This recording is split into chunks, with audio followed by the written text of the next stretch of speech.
siapa di sini yang suka banget makan mie Aceh? Yuk, kita makan mie Aceh.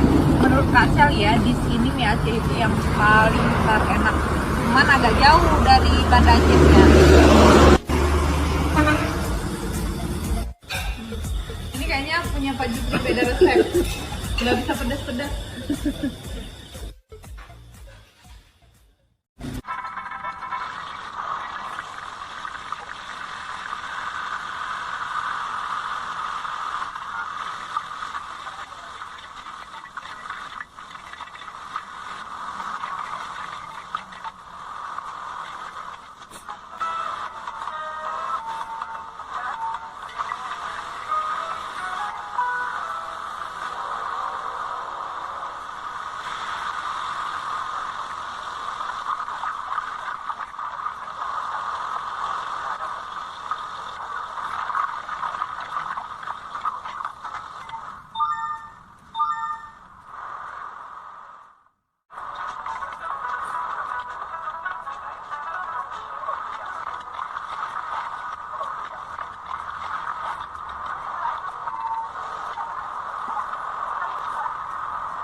Ya ini mie spesial dimakan pakai kepiting. Udah siap.